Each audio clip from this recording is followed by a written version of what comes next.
Hello, book lovers, and welcome to Book Talk Radio Club. My name is Claire Perkins, and today I'm talking to Carl Plummer. Born in the East Riding of Yorkshire, UK, a week before 1960, Carl grew up reading Agatha Christie, Alistair MacLean, P.G. Wodehouse, and Abigail Marsh. He started writing seriously while living in Paris and wrote 5 detective novels that were rejected by agents. That was 10 years ago. Carl still wanted to write, but write what he wanted to read. Having had a good think about the fiction he enjoyed most, humour and satire and history, could he combine them? What would happen to Bertie Wooster if he lost his little all, and his aunts and uncles lost their little alls? His allowances gone. And what of Jeeves? Such a schemer, such a brain. What if he was malevolent and Machiavellian? Carl thought about his teenage years, wet Sunday afternoons filled with old black and white movies, Ice Cold in Alex, The Cruel Sea, The Wooden Horse, The Colditz Story, Carve Her Name with Pride, Where Eagles Dare, Went the Day Well, Mrs. Miniver, in which we served the Dam Busters. It was a world of heroes. And then Carl had his hero, Pelham Hardyman. Hi Carl, thank you for coming on Book Talk Radio Club. Hello Claire, and thank you for inviting me, and hello to listeners. My pleasure. Tell me about his character. Sorry, I've just asked a question. Pelham Hardyman, an interesting name. How did you come up with that? Well, the Pelham part was very easy. That's a nod to P.G. Wodehouse, Pelham Grenfell Wodehouse, who has always been my go-to reader. I have to read a lot of sort of heavy stuff at times for my job, and I listen to a lot of other stuff. I like audiobooks as well, and I listen to them. But for me to relax and just, I don't know, forget the world, it's P.G. Wodehouse. So I went for Pelham, which I liked. The Hardman thing, there's no great story. I don't know, it came into my head. But it sounded good. Oh, that's fair enough. But tell me about his character. What kind of man is he? Well, he's not very pleasant, I'm afraid. Well, maybe not at the beginning. You did mention to me once that you didn't like him very much at the start, if I remember. But I said I hoped he would grow on you. And I didn't want him to be too obnoxious. I don't want to turn the reader away. There has to be something in a character that we like. We have to give some emotional investment, I think, and know what's going to happen to them, and hope that they succeed in some way. And also the idea that if he wasn't the perfect man, there is a chance of him becoming a better man, I think. I'm not talking about the Bildungsroman type thing, but the idea that he should change. I think characters or protagonists should change in novels, or as we change as people throughout experiences. Exactly. Okay. Yeah, absolutely. So that's it, really. So the title, Pelham on Parole, can you give us a bit of background history? What was Pelham inside for? Well, if I go back to the beginning a little bit, in the sense that he was in prison to be on parole. He was in prison, and in 1939 he's just hit 40 years old, and he was brought up in a well-to-do family, rather spoiled, very bit like a Bertie Wooster, but not a nasty person, but just wasn't that aware of the world around him and other things that were happening. He just got on with his own. I mean, I suppose we could say selfish in a way, but not nasty with it. And over the years, after the First World War, his father dies. We don't know if it's suicide or murder. We find out. And he has no money. He has nobody to turn to. He loses everything because his father was bankrupt, and the family didn't like him, and his father either.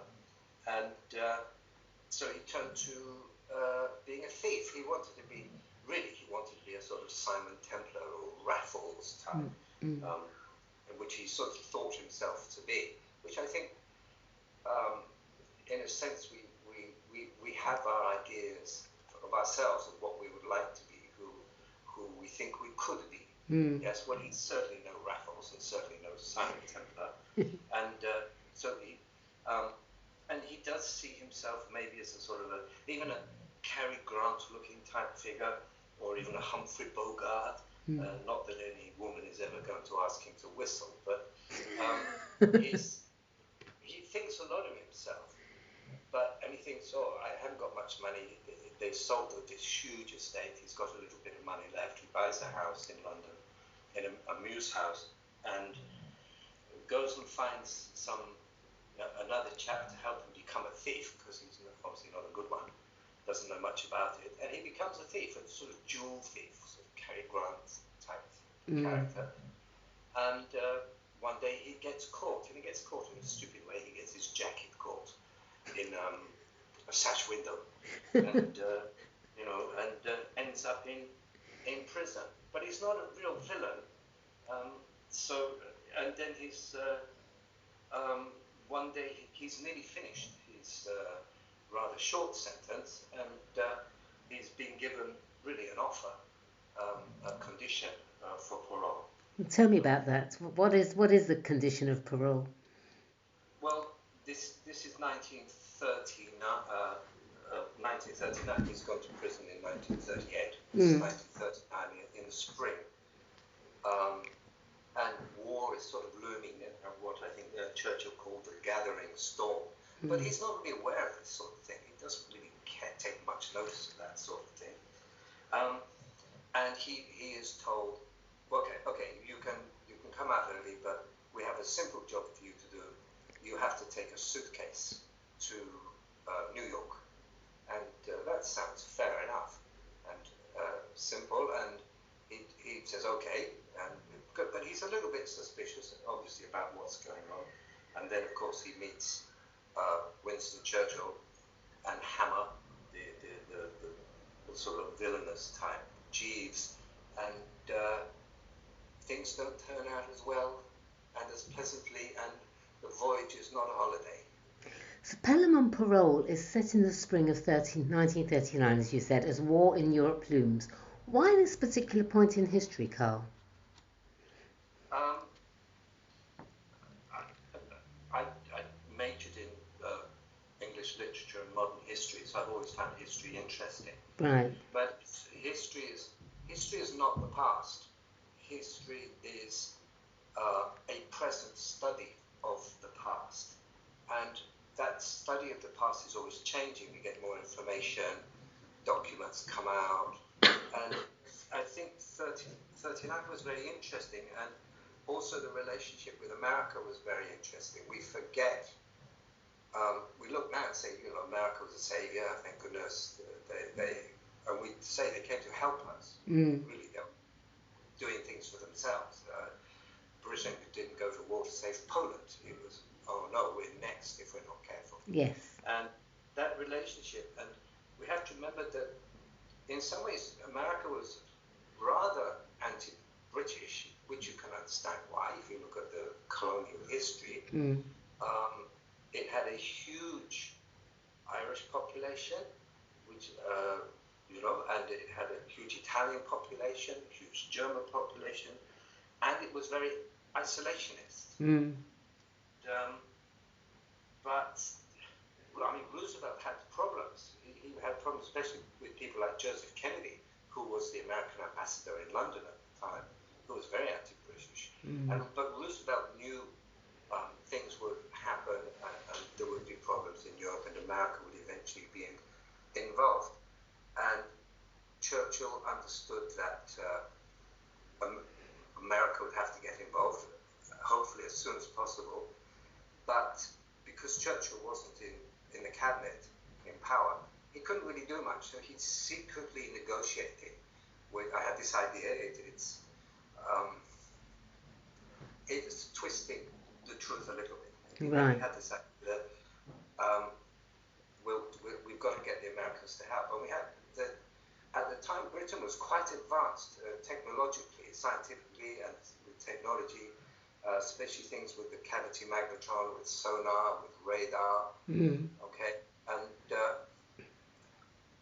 part of Lend-Lease, which happened more in 40-41, was not just about money and we'll lend you tanks and airplanes and guns. It was also give us all your technology. So that's part of it as well, I think. So he has to take in his suitcase is some serious equipment, secret equipment, that he has to take to America. So I thought that was quite a good way to start. Also, I didn't want to get involved in the war too quickly because it's a huge backdrop, especially for a comedy. Comedy is quite difficult to do. Some people have done it superbly well. We take something like Dad's Army or even Blackadder. They did it superbly well. But it's but you have to keep it small. You have to keep it relationships between people. I think because if you go into the horrors of it, because war is horror, it's horrible.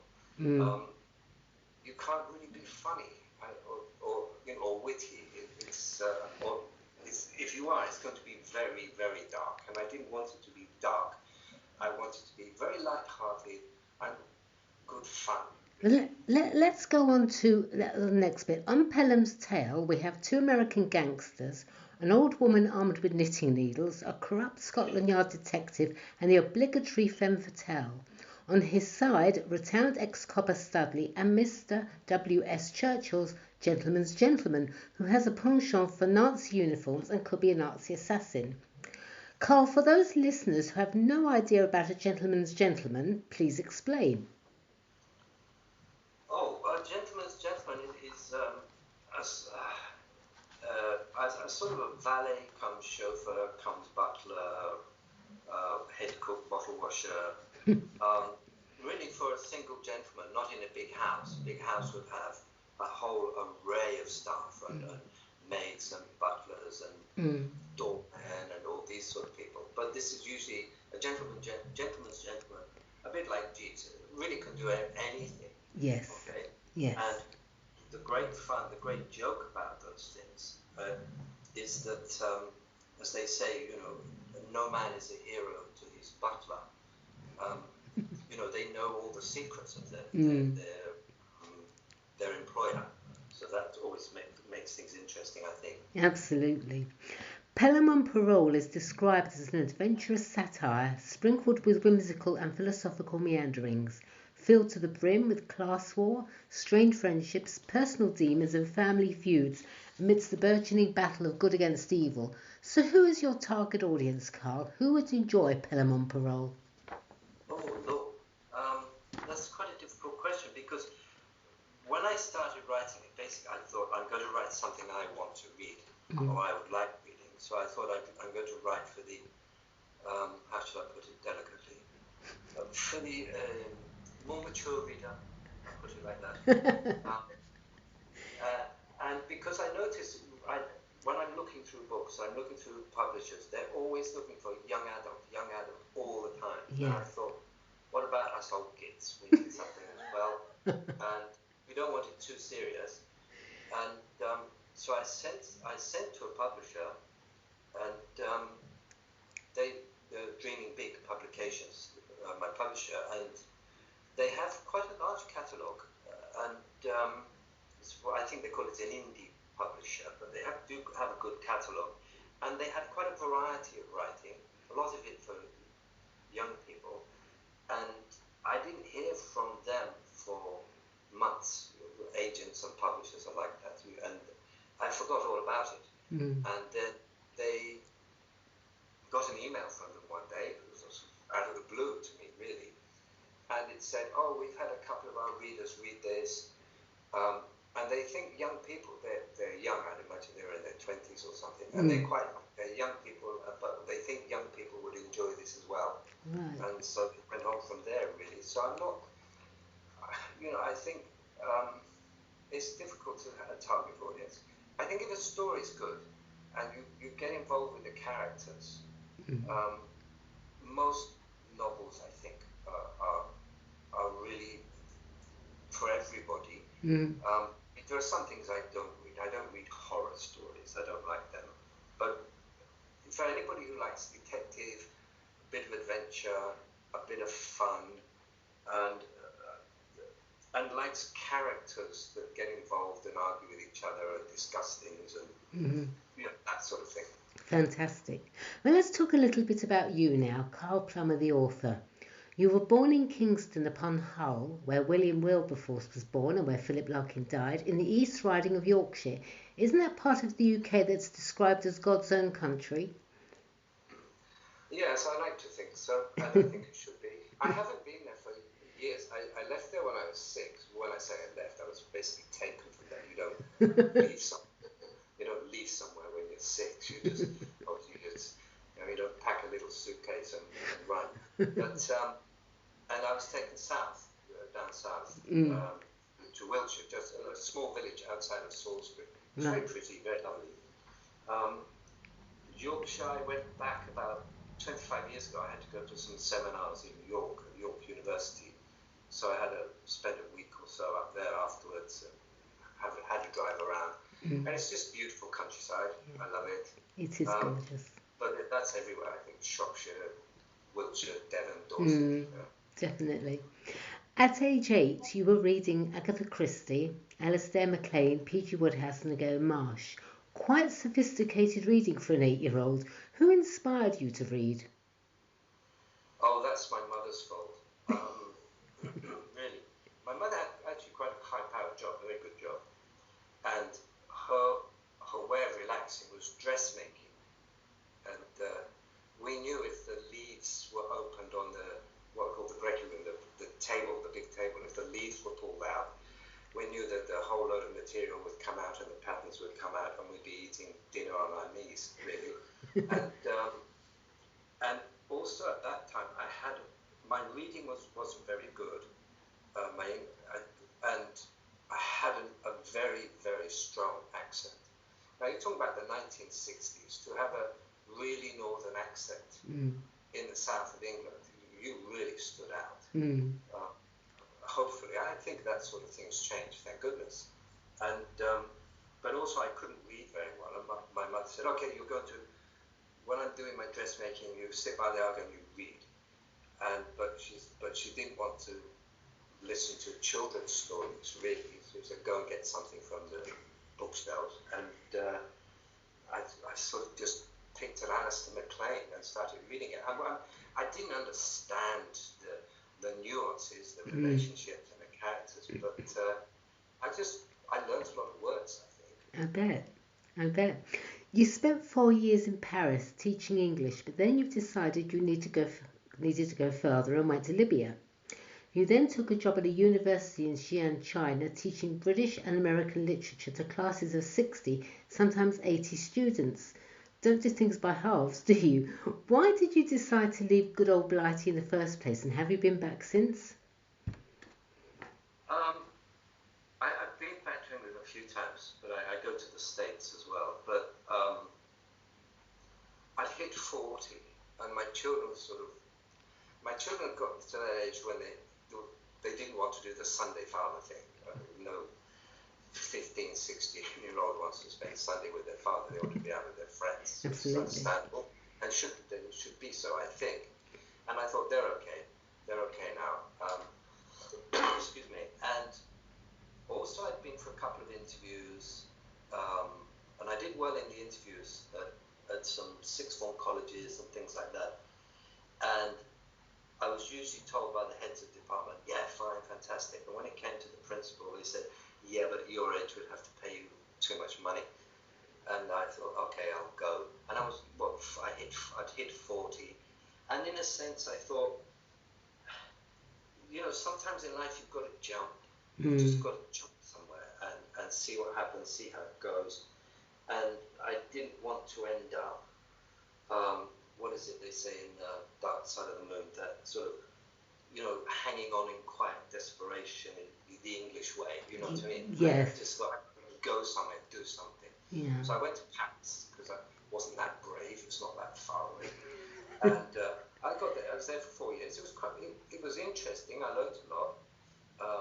My French improved, not greatly. And I worked in some interesting places, big companies like Total Fina Elf and Oracle, people like that. But I thought, okay, after 4 years, I need to go somewhere else. And I thought, I'll try Africa or North Africa or somewhere. And I had an uncle who spent a lot of time in the Middle East, in Beirut and Egypt and Libya and places like that. This is about 2004. And I thought, and he said to me, a safe place to go, and this sounds really counterintuitive, I suppose, but he said a safe place to go is Libya. And it's quite free, you can move about, and that does sound odd, yes, when we think of the regime. Sure. And so I tried there, and I had a fantastic bungalow, which was, it was 50 paces away from the Mediterranean. Oh, lovely. And I loved it. I really enjoyed it. And of all the places I've lived and worked, which is Paris and Malta and Cyprus and China and places, I would say the Libyans were the loveliest, kindest people I've met, really. And it's a shame what has happened there. It really is a shame. But I love that. And but it wasn't. In some ways, it was difficult because obviously socially it's quite difficult. Not that they were unfriendly, but go to the beach, but all the men would be sitting in one group, and 50 yards away, all the women would be sitting in one group. And you go swimming 2, 3 o'clock in the morning. It's fantastic. Wow. But couldn't. I always think life is a little more civilized when women are involved. So I thought, okay, but it was an experience. And I loved it. And then I thought, okay, I'll go to China. I'm going to try China. And so I did, and I got a job in Xi'an, and that's further up north, teaching at a university, huge classes. And then I moved down south and took up a job teaching theory of knowledge, which I loved, but I have smaller classes now, 10, 12 to a class. So really, it was about jumping and not wanting to be stuck and just being bored with life, I think. You started writing seriously whilst living in Paris and wrote 5 detective novels that were rejected by agents, and that was 10 years ago, the days before self-publishing came on the scene. How did you deal with the rejection? I mean, for some writers, that stops them dead in their tracks. Yeah, crumbs. It is difficult because I had what I thought was a really great detective. And I'd written these novels and sent them off to agents and the usual rejections. And I wrote one that I thought was really good. I thought, this is great, this is fantastic. And I sent it to an agent, a very reputable agent. And he sent a nice email back saying, look, this is not really our sort of thing, but this person might like it, send it to them. So I sent it to this other person, a very, very reputable agent. And I thought, if this guy likes it, I'm made, I'm fine. I'm living in the Bahamas, you know? And he sent me a very nice email, which was a rejection, but he actually took the effort and the time. And if it was on foolscap, it would be a 2-page letter. It wasn't the usual, sorry, this is not our thing. And he said, it's well written and the characters are good, it's well developed, the writing's fine, but nobody will buy it. Oh, crumbs. So, but it's a strange thing. It was a rejection, but the letter said a lot more than agents and publishers usually say, and it was encouraging. So in the end, I thought I've got to write something I like. And, I did think about self-publishing, and I can understand that. A lot of people do self-publishing now, and I can understand. But I thought, no, it has to be read by somebody else before it's published. Yeah, fair enough. Because in a sense, this might sound an odd thing, but you don't own the words. Once the book is out, it's like a painting. You don't own it. It belongs to somebody else. It's like, I suppose, if you have 1,000 people looking at the Mona Lisa, you have 1,000 Mona Lisas, because everybody has their own imagination, their own sense of perception, their own memories, their own emotions. Yeah. But you try as a writer or painter, I suppose, to control that as much as you can. But you don't know until somebody else has read it. Yes. And so I would suggest. I mean, I have nothing against people doing their own publishing. That's fine, but I would suggest get an editor and have somebody else read it, because get another mind working on it. Yeah. Absolutely. And I mean, it's like lucky where I am, the publisher I'm with, it went through 3 editors. And a simple thing, I'll try and explain it quickly, but there's one part where we don't know Pelham Hardiman very well, and he's in a barn in the countryside, and there's a dead body on the ground. And the detective is there, and he knows the detective, they know each other, and they really dislike each other. There's some hard questioning going on. But when I first wrote it, the murder was obviously very, very gruesome, and Pelham Hardiman came across as very cold in his reaction, because this was somebody he knew. And the editor said to me, you know, if you have that sort of reaction and that gruesome a murder, the reader's not really going to like this guy very much. There has to be something. Yeah. So now I should have noticed that. I should have realized that. And when I was told that, I thought, oh yeah, it's obvious. Obvious. Yes. And so I toned down the murder, and I just with one line, I put in a reaction, Pelham's reaction to it. And he turns away from the detective because he doesn't want the detective to see how upset he is. Just a little thing like that, one line can change everything. Absolutely. But you might need somebody else to read it to know that. I agree. But now we have Pelham Hardiman Esquire, and what a brilliant character you have written. It's just, you just brought this person to life from nowhere. You have a blog that you use to post notes on various chapters. Why did you decide to blog the notes? Well, it's going to sound a little bit selfish in one way, part of it. One of the great things about writing, the thing I love about writing is research. I love doing the research. Sometimes the research takes over.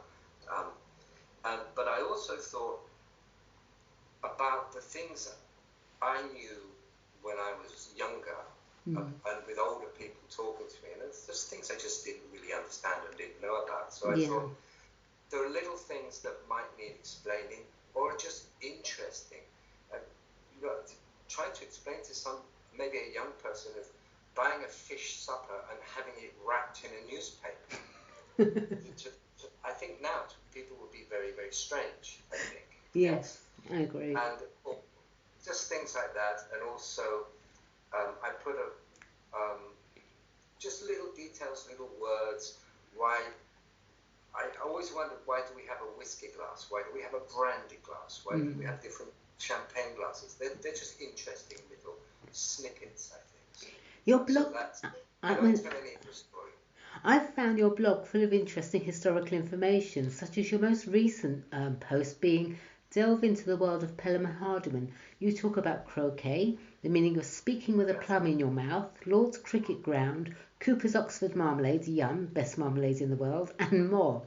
I'm about the same age as you, and to me, this is a long lost world of good manners and courtesy, apart from anything else. I miss it, don't you? Oh, crumbs. I sort of do, but I think we have to be careful. Even 2,000 years ago, Tacitus was complaining about young people and how the world had changed. But I think, yes, we can say the world has changed, the world is different. It may be where you're living as well.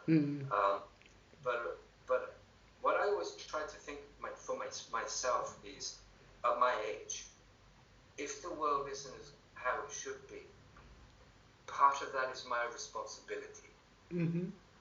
Because I've been around long enough, and I think we have to be careful. Now, that doesn't mean you can go out and change the whole world, but I think it's up to individuals to make sure the world around them is as good as it can be. I tend to think of it like that, really. Back to Pelham on parole. I see you're already garnering praise, including This story is non-stop and full of slapstick action and English humour. It is a crazy whodunit with a group of characters that keep you guessing. I'm reading it a second time and it is even funnier or more funnier than the first time around. Tell me, is Pelham on Parole a one-off or will we be hearing more from Pelham Hardiman?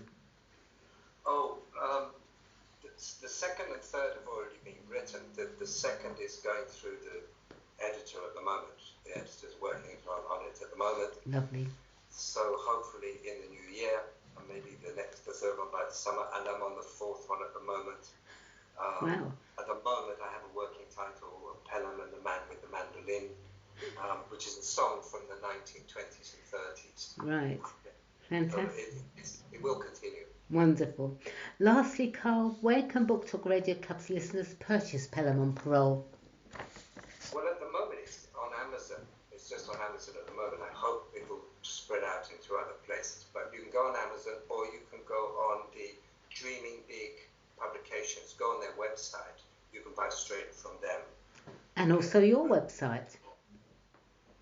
On my website, yes. Of course. Yes. All right. Well, thank you, Carl. That was great. Please come back on Book Talk Radio Club again. I'd love to chat with you and hear more about Pelham. In the meantime, good luck for the future. And thank you, everyone, for listening to Book Talk Radio Club. Thank you very much, Carl. Okay. Thank you, Claire. And thank you to people for listening. All right, then.